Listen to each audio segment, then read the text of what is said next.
नमस्कार। आप सभी का इस नई वीडियो में स्वागत करती हूँ। आशा करती हूँ कि आप सभी लोग स्वस्थ एंड मस्त होंगे। आज के इस वीडियो में आप सभी के लिए जनरल नॉलेज के बहुत ही शानदार क्वेश्चंस लेके आए जो अक्सर कर आपके एग्जाम में पूछे जाते हैं। यदि अभी तक आपने इस चैनल को सब्सक्राइब नहीं किया है तो कर लीजिएगा। इस चैनल पर डेली लाइव क्लास चलती है 4:30 बजे। इसमें बायोलॉजी की, जीके, नर्सिंग एप्टीट्यूड की बहुत ही शानदार तरीके से तैयारी आपकी कराई जा रही है। जिस भी एग्जाम में जनरल नॉलेज के क्वेश्चन पूछे जाते हैं उन सभी के लिए इंपॉर्टेंट आपके एग्जाम में बहुत पूछा जाता है क्वेश्चन की कोणार्क का सूर्य मंदिर किस प्रदेश में स्थित है। तो ये कोणार्क का जो सूर्य मंदिर है वो आपका ओडिशा में स्थित है। कहाँ पर? ओडिशा में ये आपका मंदिर है। पूछा जाता है कि कोणार्क का सूर्य मंदिर किस प्रदेश में स्थित है, तो ओडिशा में। ठीक है, नेक्स्ट क्वेश्चन देखते हैं। नेक्स्ट क्वेश्चन है कंप्यूटर भाषा में WW का अर्थ क्या है। देखो जीके में आपको सभी क्वेश्चंस देखने को मिलेंगे कंप्यूटर से संबंधित, हिस्ट्री, पॉलिटी, आपका करंट भी कुछ हो सकता है उसमें, तो आप सभी क्वेश्चनों को देख के चलिएगा। कंप्यूटर भाषा में WW का अर्थ क्या होता है, तो WW का जो अर्थ होता है तो वर्ल्ड वाइड वेब, ये लिख लीजिएगा। आपके एग्जाम में जनरली पूछा ही जाता है। कंप्यूटर भाषा में WW का जो अर्थ होता है वो वर्ल्ड वाइड वेब होता है। ठीक है, आगे क्वेश्चन देखिएगा। नेक्स्ट क्वेश्चन दिया हुआ है 1 किलोवाट केबी में कितनी बाइट होती है। ये भी क्वेश्चन आपका पूछा जा चुका है नर्सिंग एग्जाम में। 1 किलोवाट में कितनी बाइट होती है, तो 1 किलोवाट में आपके 1024 बाइट होती है। कितनी होती है? 1024 बाइट होती है। ठीक है, आगे देखिए। नेक्स्ट क्वेश्चन है भारत की सबसे बड़ी नदी कौन सी है। भारत की सबसे बड़ी नदी आपकी कौन सी है, तो वो गंगा जो है वो भारत की सबसे बड़ी नदी मानी जाती है। इसकी लंबाई आपको कमेंट करके बतानी होगी, गंगा की लंबाई कितनी है। गंगा की लंबाई कितनी है ये आपको कमेंट करके बताना होगा। साथ ही साथ गंगा की सहायक नदियों के नाम भी आपको कमेंट करके बताने होंगे। तो भारत की सबसे बड़ी नदी गंगा नदी आपकी है। ठीक है, नेक्स्ट क्वेश्चन है निम्नलिखित में से किस राज्य में भारत में सूर्य सबसे पहले दिखाई देता है। कौन सा ऐसा स्टेट है जिसमें सबसे पहले सन यानी कि सूर्य आपका दिखाई देता है, जिसकी वजह से उसका नाम भी रखा गया, तो वो आपका है अरुणाचल प्रदेश। अरुणाचल प्रदेश में सबसे पहले सूर्य दिखाई देता है, जिसकी वजह से उसका नाम क्या रखा गया? अरुणाचल प्रदेश। ठीक है, तो पूछा जाए आपसे कि सूर्य सबसे पहले कहाँ दिखाई देता है, किस राज्य में दिखाई देता है, तो वो आपका अरुणाचल प्रदेश में दिखाई देता है। नेक्स्ट क्वेश्चन की बात करते हैं सिक्किम की राजधानी कहाँ है। सिक्किम की राजधानी आपकी गंगटोक है। सिक्किम की जो राजधानी है वो आपकी क्या है? गंगटोक है। आपको कमेंट करके बताना होगा मिजोरम की राजधानी कहाँ पर है। मिजोरम की राजधानी कहाँ पर है, साथ ही साथ मेघालय की राजधानी कहाँ पर है, और साथ ही साथ हिमाचल प्रदेश की राजधानी कहाँ पर है। ये आपको 3 राजधानी कमेंट करके बतानी होगी, इनकी राजधानी कहाँ पर है। ठीक है, देखते हैं आपका कमेंट कितनी जल्दी आता है। जिनका कमेंट सबसे पहले आएगा और सभी क्वेश्चनों का आएगा, उनके कमेंट को पिन करके रखा जाएगा। ठीक है, आगे बात करते हैं बुलंद दरवाजा किस शहर में स्थित है। बुलंद दरवाजा जो है आपका वो किस शहर में स्थित है, तो ये यूपी में है। यूपी के किस शहर में है, तो फतेहपुर सीकरी में। फतेहपुर सीकरी में बुलंद दरवाजा आपका स्थित है। किसने बनवाया था ये आप मुझे कमेंट करके बताइएगा। बुलंद दरवाजा किस शहर में स्थित है, तो फतेहपुर सीकरी में आपका स्थित है। नेक्स्ट क्वेश्चन की बात करते हैं जगन्नाथ मंदिर किस शहर में स्थित है। तो जगन्नाथ मंदिर जो आपका है वो पुरी उड़ीसा में स्थित है। पुरी उड़ीसा में आपका जगन्नाथ मंदिर है। जगन्नाथ मंदिर किस शहर में स्थित है? बहुत ही फेमस मंदिर है। कोणार्क के जैसे सूर्य मंदिर है वैसे ही आपका जगन्नाथ मंदिर भी फेमस है, तो ये पुरी उड़ीसा में स्थित है। ठीक है, पुरी ओडिशा में आपका जगन्नाथ मंदिर स्थित है।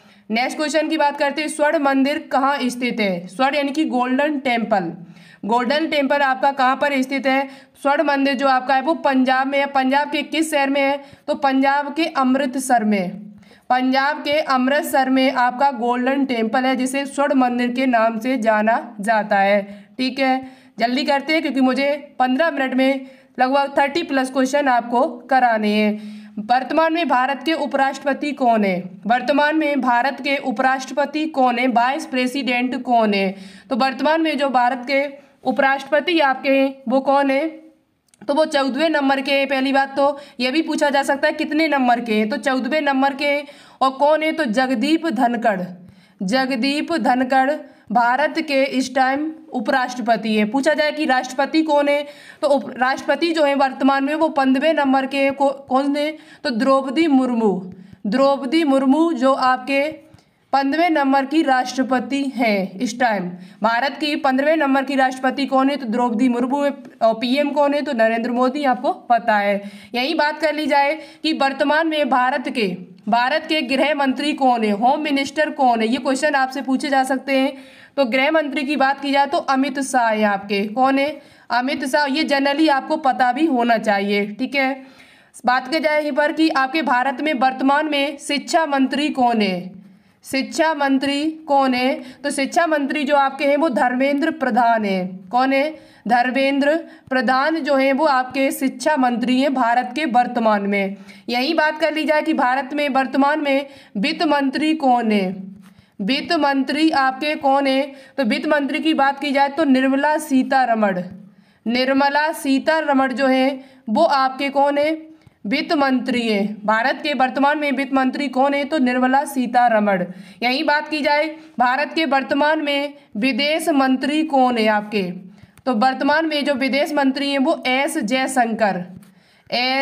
जयशंकर जो है वो वर्तमान में विदेश मंत्री हैं। ये कुछ हमने आपको बता दी। एक दिन हम पूरी वीडियो लेके आएंगे इसी पर कि कौन क्या है वर्तमान में, जिससे आपका पूरा क्लियर हो जाएगा और अच्छे से आप रिवाइज भी कर सकते हैं, ठीक है।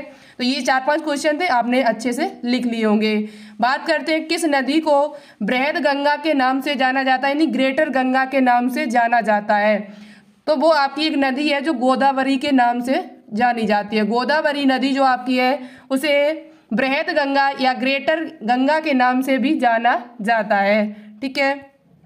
आगे बात करते हैं भारत का प्रथम गवर्नर जनरल कौन था? तो भारत का प्रथम गवर्नर जनरल जो आपका था वो विलियम बेंटिंग जो है भारत का विलियम बेंटिंग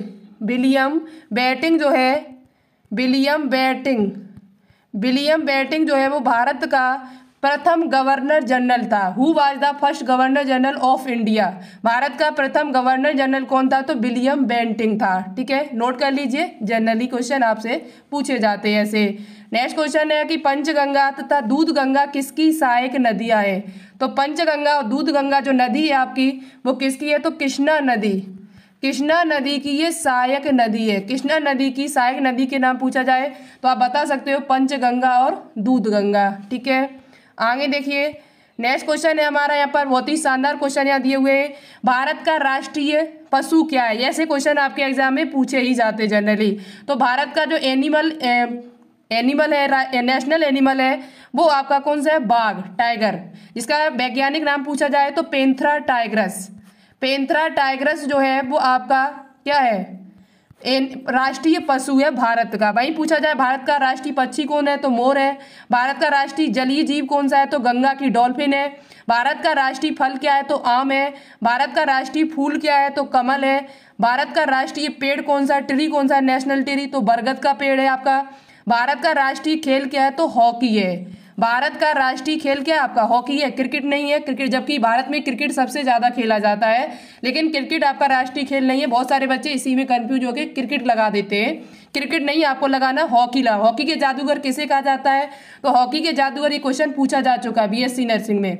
हॉकी के जादूगर किसे कहा जाता है? तो मेजर ध्यानचंद को कहा जाता है। किसे कहा जाता है? मेजर ध्यानचंद को हॉकी का जादूगर कहा जाता है। इनका जन्म कब हुआ था? इनके मेजर ध्यानचंद जो है उनके जन्म दिवस पे क्या मनाया जाता है, किसके रूप में मनाया जाता है, ये मुझे कमेंट करके आप बताना, ठीक है। इनके जन्म दिवस पर क्या मनाया जाता है। नेक्स्ट क्वेश्चन आपके दिए हुए यहाँ पर, भारत के राष्ट्रीय झंडे की लंबाई और चौड़ाई का अनुपात कितना है? तो लंबाई जो है उसकी वो 3 है, और चौड़ाई पूछी जाए बिर्थ, लंबाई लेंथ 3 है, चौड़ाई बिर्थ पूछी जाए तो 2 है। तो 3:2 आपको याद रखनी है। 3 लंबाई है, 2 इसकी चौड़ाई है। किसकी? भारतीय राष्ट्रीय झंडे की, तिरंगा की। भारत का राष्ट्रीय गान किसने लिखा था? तो रविन्द्रनाथ टैगोर ने लिखा था, जिन्हें नोबेल पुरस्कार भी मिल चुका है।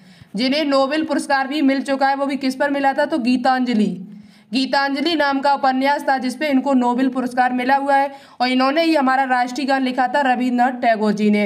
राष्ट्रीय गीत किसने लिखा है और क्या है, ये मुझे कमेंट करके बताएं। तो यहाँ लिखा भी है, देखो राष्ट्रीय गीत, भारत का राष्ट्रीय गीत क्या है? तो वंदे मातरम। किसने लिखा था? तो बंकिम चंद्र चटर्जी ने। भारत का राष्ट्रीय गीत क्या है? तो वंदे मातरम है। किसने लिखा था? तो बंकिम चंद्र चटर्जी ने। महात्मा गांधी को राष्ट्रपिता सबसे पहले किसने कहा था? महात्मा गांधी को राष्ट्रपिता सबसे पहले नेताजी सुभाष चंद्र बोस ने कहा था। नेताजी सुभाष चंद्र बोस ने महात्मा गांधी को सबसे पहले राष्ट्रपिता कहा था। ठीक है, हमारा राष्ट्रीय पंचांग कौन सा है? तो शक संवत। शक संवत जो है वो हमारा राष्ट्रीय पंचांग है। ठीक है, ये सभी राष्ट्रीय से संबंधित क्वेश्चन थे जो आपके एग्जाम में जनरली पूछे जा। पूरा नाम क्या होता है? तो वाईफाई का जो पूरा नाम आपका होता है वो वायरलेस फिडेलिटी। याद कर लो, वायरलेस फिडेलिटी जो है वो वाईफाई का पूरा नाम है। तो राइट आंसर जो आपका होगा वो ऑप्शन बी राइट हो जाएगा। क्या हो जाएगा? ऑप्शन बी जो होगा वो इस क्वेश्चन का राइट आंसर हो जाएगा। नेक्स्ट क्वेश्चन आपका दिया, ये भी कंप्यूटर से संबंधित है। एलसीडी का पूरा नाम क्या होता है? एलसीडी का जो पूरा नाम आपका है वो लीड क्रिस्टल डिवाइस है, लाइट सेंट्रल डिस्प्ले है, लिक्विड सेंट्रल डिस्प्ले है या लिक्विड क्रिस्टल डिस्प्ले है। तो यहाँ पर जो राइट आंसर आपका होगा वो ऑप्शन डी राइट हो जाएगा, लिक्विड क्रिस्टल डिस्प्ले। एल का अर्थ यहाँ पर लिक्विड से, सी का क्रिस्टल और डी से आपका हो जाएगा डिस्प्ले। तो राइट आंसर जो आपका हो जाएगा वो ऑप्शन डी राइट हो जाएगा। ठीक है, नोट डाउन कर लेना कॉपी पर और रिवाइज एक बार जरूर करना। ठीक है, नेक्स्ट क्वेश्चन आपका दिया हुआ है यहाँ पर, इसरो का गठन कब हुआ था? 1969 में, 63 में, 79 में या 1968 में? तो देखो इसरो जो है, पहली बात आपको इसरो की फुल फॉर्म पता होनी चाहिए। इसरो की फुल फॉर्म है Indian space research organisation. ISRO की स्थापना कब हुई थी? तो इसरो की स्थापना जो है वो 15 अगस्त 1969 ईस्वी को हुई थी। इसरो की स्थापना जो हुई थी वो कब हुई थी? 15 अगस्त 1969। इसका हेड क्वार्टर आपसे पूछा जाता है तो इसका हेड क्वार्टर जो है वो आपका कहाँ है? बेंगलुरु में। इसका हेड क्वार्टर यदि आपसे पूछा जाए तो कहाँ पर है? बेंगलुरु में है। तो यहाँ पर राइट आंसर जो आपका होगा वो 1969 हो जाएगा।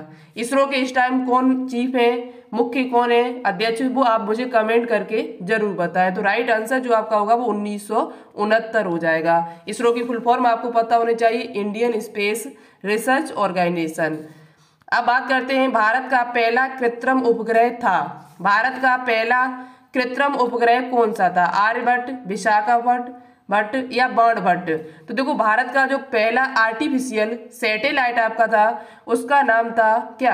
आर्यभट्ट, जो कब छोड़ा गया था? तो सन 1975 ईस्वी में। भारत का पहला कृत्रिम उपग्रह जो था वो आपका आर्यभट्ट था और ये कब छोड़ा गया था? तो सन 1975 में। यही विश्व का पूछा जाए कि विश्व का कृत्रिम उपग्रह कौन सा है, तो विश्व में आपका है Sputnik. Sputnik first. Sputnik first जो है ये विश्व का कृत्रिम उपग्रह माना जाता है। तो ये भी आप याद कर लीजिए। भारत का पूछा जाए तो आर्यभट्ट बताएंगे और विश्व का पूछा जाए तो आप क्या बताएंगे? Sputnik first. भारत का सेकंड आप मुझे कमेंट करके बताना कि भारत का सेकंड कृत्रिम उपग्रह कौन सा था। ठीक है, राइट आंसर हो जाएगा ऑप्शन ए। बात करते हैं नेक्स्ट क्वेश्चन की। क्वेश्चन है, देश के पहले रिएक्टर का नाम क्या है? देखो ये जनरल नॉलेज की चीजें, बहुत ही सिंपल, जो आप 6th 7th 8th क्लास में पढ़ते हुए आ रहे हैं, ये चीजें आपको पता होनी चाहिए। ठीक है, देश के पहले रिएक्टर का नाम क्या है? अप्सरा, रोहिणी, हरिपुरा या सभी? तो देश का जो पहला रिएक्टर था उसका नाम था अप्सरा। क्या नाम था? अप्सरा। राइट आंसर जो आपका हो जाएगा वो ऑप्शन ए राइट हो जाएगा। ठीक है, आगे देखते हैं। नेक्स्ट क्वेश्चन आपका दिया है, काफी अच्छा क्वेश्चन है ये। क्वेश्चन है आपका कि संयुक्त राष्ट्र संघ की स्थापना का प्रस्ताव कब प्रस्तुत किया गया था? संयुक्त राष्ट्र जो आपका है यूनाइटेड नेशंस, यूनाइटेड यूएन जो आपका उसकी संघ की स्थापना का प्रस्ताव कब प्रस्तुत किया गया था? 24 अक्टूबर 1945, 24 अक्टूबर 1950, 20 अक्टूबर 1940 या 30 अक्टूबर 1950? आप बताइए राइट आंसर इसका क्या होगा। तो देखिए इस क्वेश्चन का जो राइट आंसर आपका होगा वो हो जाएगा 24 अक्टूबर 1945। क्या हो जाएगा? 24 अक्टूबर 1945। तो राइट आंसर हो जाएगा ए ऑप्शन। क्या हो जाएगा? ए। संयुक्त राष्ट्र संघ की जो स्थापना हुई थी आपकी वो कब हुई थी? 24 अक्टूबर 1945 ईस्वी को हुई थी। ठीक है, आगे देखिए। नेक्स्ट क्वेश्चन आपका दिया हुआ, भारत के प्रथम गवर्नर जनरल जो ब्रिटिश के रहने वाले थे, the first governor general of India, British, Bharat की प्रथम गवर्नर जनरल ब्रिटिश के रहने वाले ब्रिटिश थे, वो कौन आपके थे? तो लॉर्ड कैनिंग, सुकुमार सेन या लॉर्ड विलियम बेंटिंग? तो देखो यहाँ पर जो राइट आंसर आपका होगा वो हो जाएगा lord William Bentinck. Right answer क्या हो जाएगा? C option. राइट आंसर जो आपका होगा वो क्या हो जाएगा, सी ऑप्शन हो जाएगा। लॉर्ड विलियम बेंटिंक जो थे वो भारत के प्रथम गवर्नर जनरल थे। यही पूछा जाए कि भारत के प्रथम भारतीय गवर्नर जनरल को जो भारत के रहने वाले थे वो कौन थे, तो वो आपको कमेंट करके मुझे बताना, मैं बता चुकी हूँ। भारत के प्रथम जो भारत के रहने वाले ही थे वो गवर्नर जनरल आपके बने हुए थे, उनका नाम आपको कमेंट बॉक्स में कमेंट करके बताना होगा। लेकिन यार ये पूछा जाए कि ब्रिटिश के कौन बने, मतलब भारत के बने तो भारत के, लेकिन वो ब्रिटिश के रहने वाले थे, तो वो आपके लॉर्ड विलियम बेंटिंक थे। कौन थे, लॉर्ड विलियम बेंटिंक। आगे देखिए, मानव अधिकार दिवस कब मनाया जाता है, 20 अक्टूबर को, 4 जुलाई को, 8 अगस्त को या 10 दिसंबर को। तो देखिए मानव अधिकार दिवस जो आपका है वो 10 दिसंबर को मनाया जाता है। Human rights day, human rights day कब मनाया जाता है, तो मानव अधिकार दिवस जो है वो 10 दिसंबर को मनाया जाता है। ठीक है, आगे देखिए नेक्स्ट क्वेश्चन दिया है कि राष्ट्रीय गान गाने की अवधि क्या है। ये क्वेश्चन मैंने कम्युनिटी पोस्ट किया तो लगभग 8% बच्चों ने, मैंने वहां पे 52 मिनट कर दिया था। तो बच्चे ऑप्शन नहीं देखते, सही से पढ़ते नहीं है और डायरेक्ट ऑप्शन पे क्लिक कर देते, ये नहीं करना चाहिए। आपको क्वेश्चन कम से कम 1 से लेके लगभग 2 बार पढ़ना चाहिए। एक बार में यदि आपको अच्छा है, समझ में आ जाता है, एक बार में कर लेते तो अच्छी बात है, नहीं तो क्वेश्चन को कम से कम आप 2 बार पढ़िए।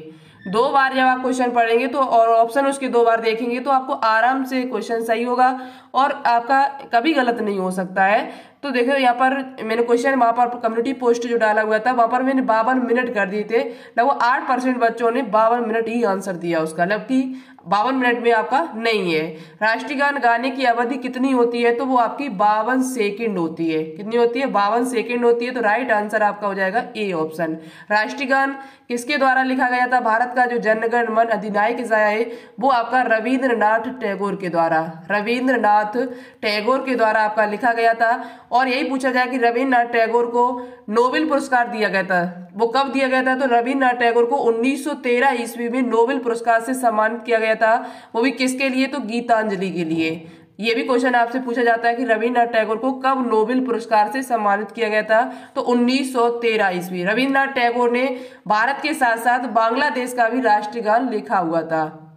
जो बांग्लादेश आपका है पड़ोसी देश है, उसका भी इन्होंने राष्ट्रीय गान लिखा हुआ था। तो पूछा जाए तो आप बता सकते हैं। राष्ट्रीय गान भारत में जो गाने की अवधि हमारे देश में वो केवल आपकी 52 सेकेंड है। कितनी है, 52 सेकेंड। आगे देखिए नेक्स्ट क्वेश्चन है, रामकृष्ण मिशन की स्थापना किसके द्वारा की गई थी। रामकृष्ण मिशन की स्थापना किसने की थी, तो देखो रामकृष्ण मिशन की जो स्थापना की थी वो स्वामी विवेकानंद जी के द्वारा की गई थी। किसके द्वारा, स्वामी विवेकानंद जी के द्वारा। आप मुझे कमेंट करके बताएं कि ब्रह्म समाज की स्थापना किसने की थी, ब्रह्म समाज की स्थापना किसने की थी, ये मुझे कमेंट करके बताएं। और दयानंद सरस्वती का बचपन का नाम बताएं, दयानंद सरस्वती जी का बचपन का नाम क्या था। जवाहरलाल नेहरू आपको पता है हमारे देश के ये फर्स्ट पीएम थे। पूछा जाए कि हमारे देश से यहाँ पे भारत के प्रथम प्रधानमंत्री कौन बने हुए थे, तो वो आपके जवाहरलाल नेहरू जी थे। ठीक है, जिनके जन्म दिवस पर बाल दिवस आपका मनाया जाता है 14 नवंबर को। नेक्स्ट क्वेश्चन आपका दिया हुआ है, दक्षिण भारत का मैनचेस्टर है। दक्षिण भारत का मैनचेस्टर किसे कहा जाता है, कोयम्बटूर को, मदुराई को, बेंगलुरु को या चेन्नई को। तो देखो दक्षिण भारत का जो मैनचेस्टर कहा जाता है वो कोयम्बटूर को, किसे कहा जाता है, कोयम्बटूर को कहा जाता है, कोयम्बटूर। राइट आंसर जो आपका हो जाएगा वो ऑप्शन ए राइट हो जाएगा। क्या हो जाएगा, ऑप्शन ए जो होगा वो इस क्वेश्चन का राइट आंसर हो जाएगा। आगे देखिए नेक्स्ट क्वेश्चन दिया है, जंग लगने पर लोहे का भार कैसा होता है। ये क्वेश्चन बहुत पूछा जाता है आपसे। जंग लगने पर लोहे का, जंग कब लगती है आपको पता होना चाहिए। जंग आपकी जब उसके पास ऑक्सीजन के पास पहुंचता है, जब लोहा आपका ऑक्सीजन के पास में संबंध होता है, उसका ऑक्सीजन उसके पास में रहती है, तो वहां पर जंग लगने के चांस बहुत ज्यादा रहते हैं। तो जैसे ऑक्सीजन नमी में रहेगा लोहा, तो उसका वजन जो होता है वो घटता नहीं है, उसका वजन जो है वो बढ़ जाता है। क्या हो जाता है, बढ़ जाता है। नमी की वजह से आपको पता है जंग लगती है, और नमी यदि होगी तो वहां पर ऑक्सीजन तो अवश्य ही होगी।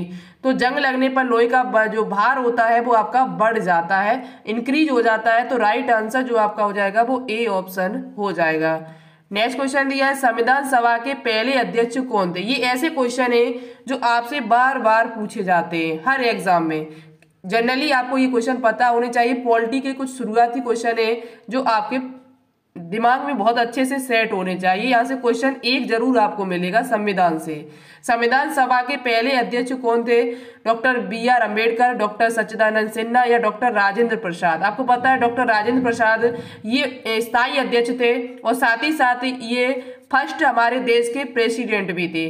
भारत के पहले आपसे राष्ट्रपति पूछा जाए कि भारत के पहले राष्ट्रपति कौन बने हुए थे, तो ये डॉक्टर राजेंद्र प्रसाद जी थे। ठीक है, और पूछा जाए कि संविधान का जनक किसे कहा जाता है, फादर किसे कहा जाता है, तो डॉक्टर बी आर अम्बेडकर को, डॉक्टर बी आर अम्बेडकर को संविधान का जनक कहा जाता है, फादर कहा जाता है। तो ये आपको पता होना चाहिए। तो यहाँ पर राइट आंसर जो आपका होगा वो हो जाएगा डॉक्टर सच्चिदानंद सिन्हा। इनको अस्थायी अध्यक्ष भी कहा जाता है, जबकि स्थायी अध्यक्ष यदि आपसे पूछा जाए तो डॉक्टर राजेंद्र प्रसाद को कहा जाता है।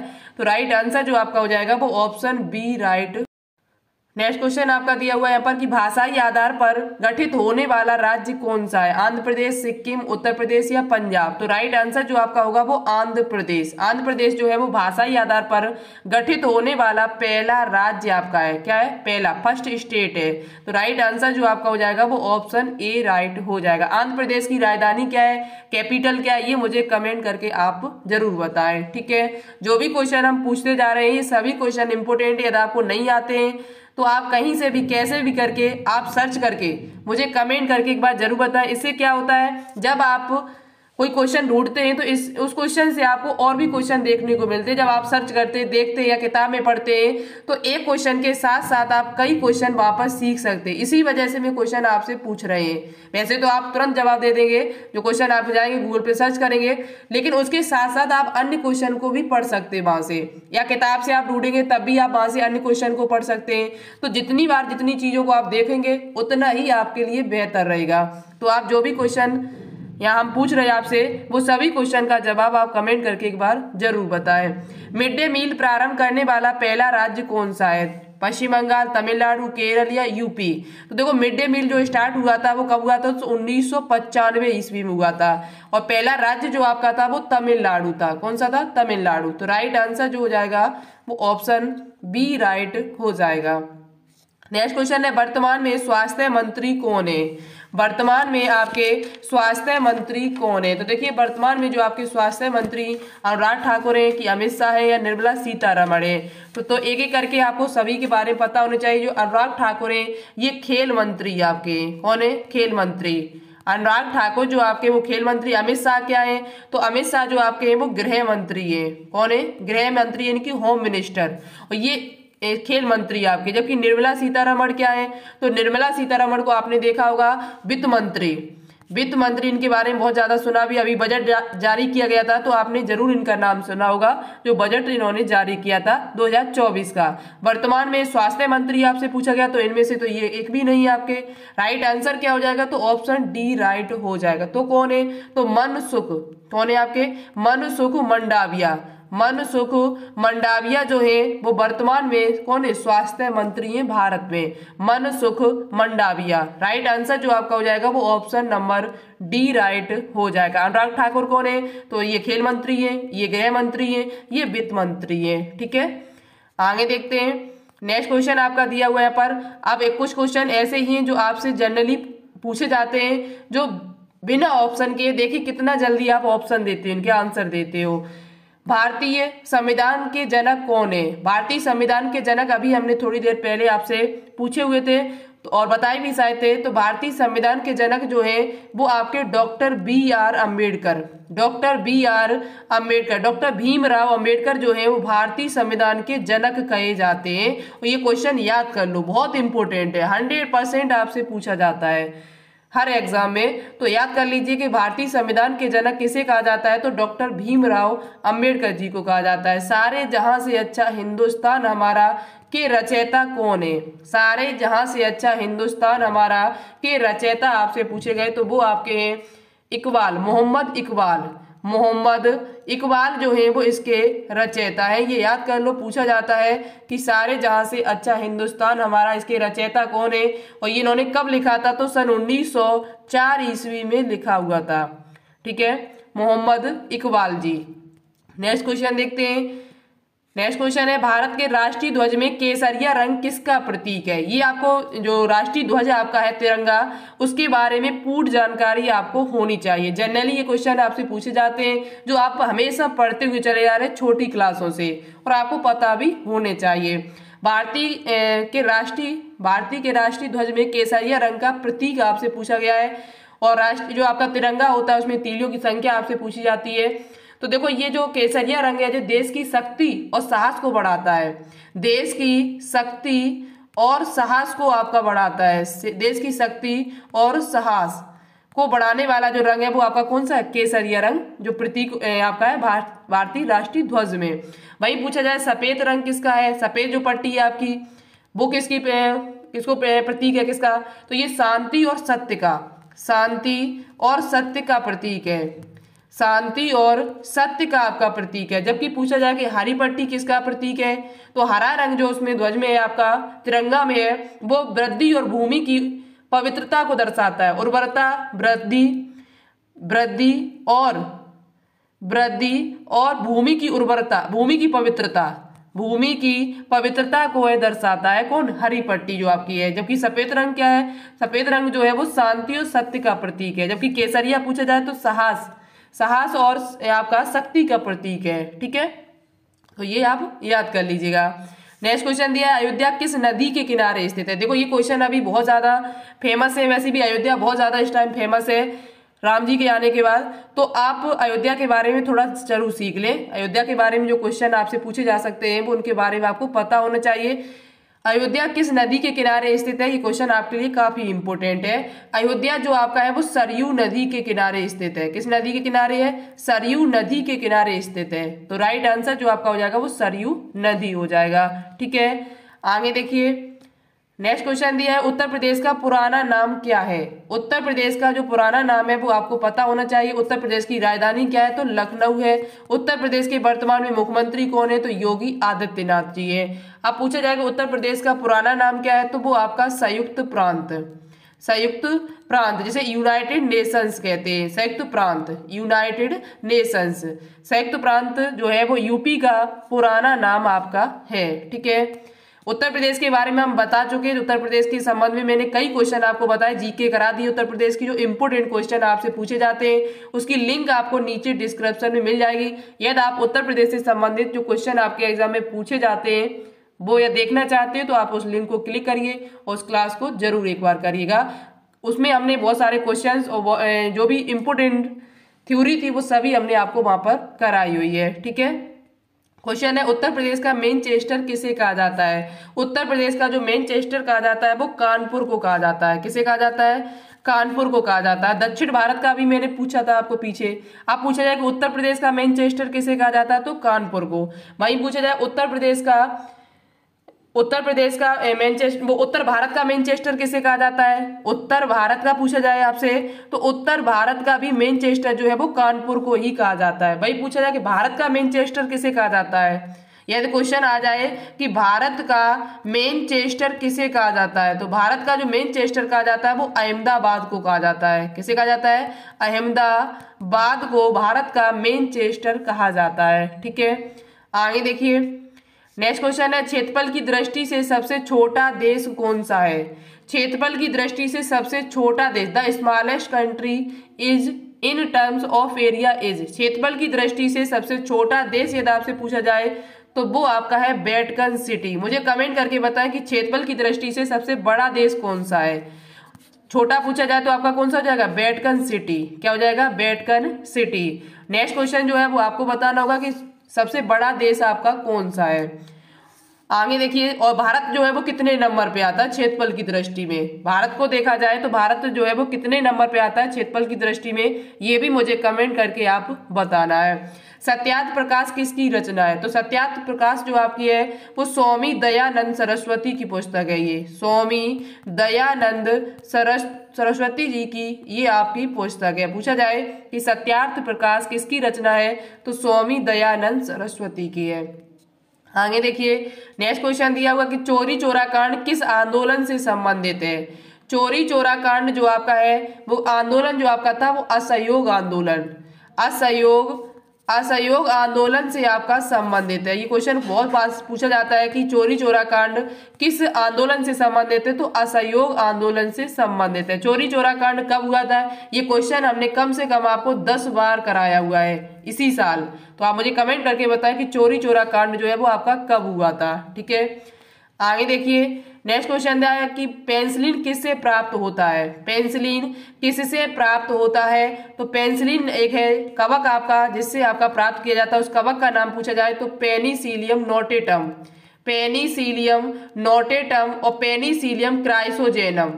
पेनिसिलियम नोटेटम और पेनिसिलियम क्राइसोजेनम इन दो कवकों से आपका पेनिसिलिन प्राप्त किया जाता है। जो पहला एंटीबायोटिक है आपका, पूछा जाए कि फर्स्ट एंटीबायोटिक का नाम बताइए, फर्स्ट एंटीबायोटिक का नाम बताइए, तो वो आपका है पेनिसिलिन। ठीक है, जो अलेक्जेंडर फ्लेमिंग के द्वारा, पूछा जाए कि पेनिसिलिन की खोज किसके द्वारा की गई थी, तो अलेक्जेंडर फ्लेमिंग के द्वारा की गई थी।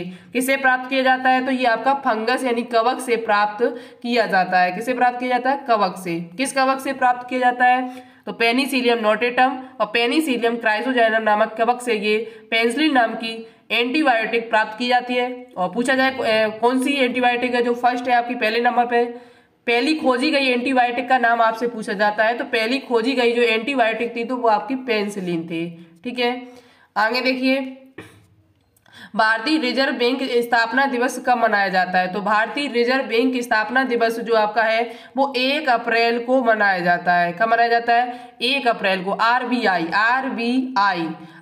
की स्थापना कब हुई थी, आरबीआई की स्थापना कब हुई थी ये आपको पता होना चाहिए। आरबीआई स्थापना दिवस कब मनाया जाता है, तो 1 अप्रैल को आपका मनाया जाता है। ठीक है, आरबीआई के इस टाइम कौन अध्यक्ष है वो आप मुझे कमेंट करके जरूर बताएं। घाना पक्षी विहार किस राज्य में है, घाना पक्षी विहार आपका जो है वो किस राज्य में है, तो घाना पक्षी विहार जो आपका है ये राजस्थान में है। कहाँ पर है, राजस्थान में। राजस्थान के और भी आपको पता होना चाहिए, जैसे रणथंभौर है आपका, ये भी राजस्थान में है। घाना पक्षी विहार कहाँ पर है, तो ये आपका राजस्थान में। राजस्थान की राजधानी कहाँ पर है, तो जयपुर है। ठीक है, आगे देखिए उत्तर प्रदेश का राजकीय फूल क्या है, ये क्वेश्चन उत्तर प्रदेश से पूछे जाते हैं आपसे। उत्तर प्रदेश का राजकीय फूल क्या, आपको राजकीय फूल पशु सभी पता होना चाहिए। उत्तर प्रदेश का जो राजकीय फूल आपका है वो पलाश है। क्या है आपका, पलाश। उत्तर प्रदेश का राजकीय फूल यदि आपसे पूछा जाए तो आपका क्या हो जाएगा, पलाश हो जाएगा राइट आंसर। ठीक है, आगे देखिए नेक्स्ट क्वेश्चन आपसे पूछा जाता है उत्तर प्रदेश का उच्च न्यायालय कहाँ है। उत्तर प्रदेश का जो हाई कोर्ट है आपका वो कहाँ पड़ता है, तो उत्तर प्रदेश का जो उच्च न्यायालय है वो आपके प्रयागराज, जिसे हम इलाहाबाद भी कहते हैं। प्रयागराज ये आपका नाम है, जिसे हम इलाहाबाद के नाम से भी जानते थे। उत्तर प्रदेश का जो हाई कोर्ट है वो आपका कहाँ पर है, प्रयागराज में है। ठीक है, पूछा जाए आपसे कि बताइए क्रिकेट खेल का जन्मदाता कौन से देश को माना जाता है, तो क्रिकेट खेल का जो जन्मदाता है वो आपका एक देश है इंग्लैंड नाम का। इंग्लैंड देश को क्रिकेट खेल का जन्मदाता माना जाता है। पूछा जाए कि भारत का राष्ट्रीय खेल क्या है, तो भारत का राष्ट्रीय, वैसे क्रिकेट आपने देखा वो ज्यादातर खेला जाता है, बट आपका क्रिकेट राष्ट्रीय खेल नहीं है। भारत का राष्ट्रीय खेल जो आपका है वो हॉकी है। क्या है आपका, हॉकी। तो भारत का राष्ट्रीय खेल यदि आपसे पूछा जाए तो आप क्या बताएंगे, हॉकी बताएंगे। और ये पूछा जाए कि क्रिकेट खेल का जन्मदाता कौन सा देश है, तो वो आपका हॉकी है, वो सॉरी इंग्लैंड है, सॉरी इंग्लैंड आपका हो जाएगा। क्या हो जाएगा, इंग्लैंड। ठीक है, आगे देखिए नेक्स्ट क्वेश्चन आपका दिया है संविधान सभा का गठन कब किया गया था। संविधान सभा का गठन कब किया गया था, संविधान कब लागू किया गया था, तो आपको पता होना चाहिए 26 जनवरी 1950 ईस्वी को हमारा संविधान जो है वो लागू किया गया था। अब यह क्वेश्चन क्या पूछा गया, संविधान सभा का गठन कब हुआ था, तो संविधान सभा का जो गठन आपका किया गया था वो जुलाई 1946 ईस्वी को किया गया था। कब, जुलाई 1946 ईस्वी को संविधान सभा का गठन किया गया था। ओके, संविधान दिवस कब मनाया जाता है ये मुझे कमेंट करके आप बताना। संविधान दिवस आपका कब मनाया जाता है ये मुझे कमेंट बॉक्स में कमेंट करके बताना। इस क्वेश्चन को लगभग 10 बार बता चुकी होंगी इन्हीं क्लासों में जीके की। देश में सर्वाधिक सोना किस राज्य से प्राप्त होता है, देश में सर्वाधिक सोना किस राज्य में प्राप्त होता है, तो सबसे ज्यादा जो आपका सोना देखा गया है वो कर्नाटक में। कर्नाटक जिसकी राजधानी क्या है, बेंगलुरु। देश में सबसे ज्यादा जो गोल्ड आपका देखा गया, प्राप्त किया गया, वो कर्नाटक राज्य में आपका प्राप्त किया गया है। नेक्स्ट क्वेश्चन देखिए क्वेश्चन है ब्रह्म समाज के संस्थापक कौन है? ब्रह्म समाज के संस्थापक किसे कहा जाता है? तो ब्रह्म समाज के जो संस्थापक हैं वो आपके हैं राजा राम मोहन राय। कौन है? राजा राम मोहन राय जो है वो आपके कौन है? ब्रह्म समाज के संस्थापक माने जाते हैं, राजा राम मोहन राय। ठीक है, राजा राम मोहन राय।